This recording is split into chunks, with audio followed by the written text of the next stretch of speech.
Assalamu alaikum. This is Sakifa from Hazabim Vlog. Welcome back to my new vlog. আজকে অনেক দিন পরে আপনাদের সাথে একটা ব্লগ শেয়ার করছি, মানে আমার লাইফের কিছু আবার নতুন করে সব কিছু শুরু করছি।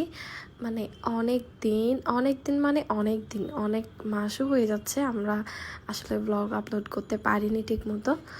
আমার এক্সাম ছিল, প্রথমত আমি এক্সাম দিয়ে অনেক বিজি ছিলাম। তারপর তো আপনারা জানেনই অনেক ধরনের দেশে সমস্যা চলতেছিল, অনেক ধরনের প্রবলেম ছিল, তাই আমরাও আর তেমনভাবে ব্লগে মনোযোগ দিইনি। কিন্তু আমরা কিছু ক্লিপ নিয়ে রেখেছিলাম আপনাদের সাথে শেয়ার করব বলে। অ্যাকচুয়ালি আমি আজকে গিয়েছিলাম কিছু গ্রোসারি জিনিস নিতে।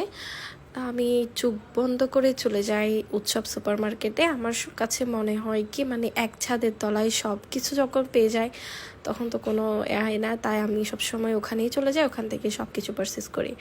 আমার যা যা লাগতেছে আমি নতুন করে ডায়েট করব চিন্তা করছিলাম শুরু করব বলে, তো তাই আমার যা যা লাগতেছিল আমি সব কিছু একটা একটা করে নিয়েছি। আসলে হয় কি, আমি সবসময় লিস্ট করে নিয়ে যাই কি কি লাগবে না লাগবে। এবার ভাবছিলাম যে যা চোখের সামনে দেখি ভাল লাগবে ওগুলোই আমি নিব। তো এখন আমি অনেক কিছু ভুলে গিয়েছিলাম, অনেক কিছু যা যা আবার মনে ছিল তাই নিয়েছিলাম। আমি একদম পুরোটাই ঘুরে ঘুরে দেখছিলাম যে আমার আর কিছু নেওয়ার বাকি আছে কিনা। তাই আমি বারবার করে ঘুরে ঘুরে দেখছিলাম, অনেক কিছুই নেওয়া হয়েছে। দেন আমি বের হয়ে যাই কিছু খাবো বলে। আসলে খাওয়ার মুডও ছিল না, খেয়ে বের হয়েছিলাম, কিন্তু আমার বোন সাথে ছিল, ও বলছিল যে কিছু খাবে। আমরা চলে যাই ওয়াফেল খেতে, শিল্পকলা একাডেমির পাশেই ওয়াফেল স্কুপ, আই থিঙ্ক এটার নাম। Waffle scoop. আমি সবসময় ওয়াফেল লেমনেড ওখান থেকেই সবসময় আপনার ওয়াফেল খাই, ওয়াফেল নেই সবার জন্য। আমি এটা হাইলি রেকমেন্ড করব আপনাদের।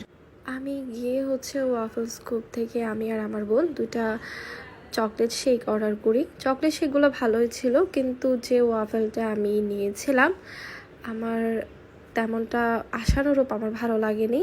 আমি যে ওয়াফেল লেমনেড থেকে যে ওয়াফেলটা আমি সবসময় ট্রাই করি, এটার থেকে অনেক পরিমাণে মানে কোনোটাই কাছাকাছি ছিল না। আমার কাছে মনে হয়েছে কি, আমার কাছে ওটাই বেশি ভালো লাগে। তারপর আমি সব কিছু শেষ করে বাসায় চলে আসি। বাসায় এসে হোল রোস্ট করা হয় দুটা, তারপর পরোটা, শসা এগুলো রাখা হয়, অনেক কিছু করা হয়েছিল। আমি আগে থেকে সব ম্যারিনেট করে রেখে গিয়েছিলাম, বাসায় এসে রেডি করেছি। দেন এখন বরাবর সবাইকে ভাগ করে দিতেছে। আমরা বিকেলে এখন এটাও নাস্তা করেছি। এমনিতে আমরা ফুল ছিলাম, তারপরও খেয়েছি, ভালোই হয়েছে অনেক। নিজের নাম করছি না। আমার যারা খেয়েছো তারা একটু কমেন্ট করে গিয়েছেও, তাহলে বুঝতে পারবো আসলে কেমন হয়েছে সেটা। সবাই আমার জন্য দোয়া করবেন যেন আপনাদের সাথে সবসময় অনেক ব্লগ শেয়ার করতে পারি। আল্লাহ হাফেজ।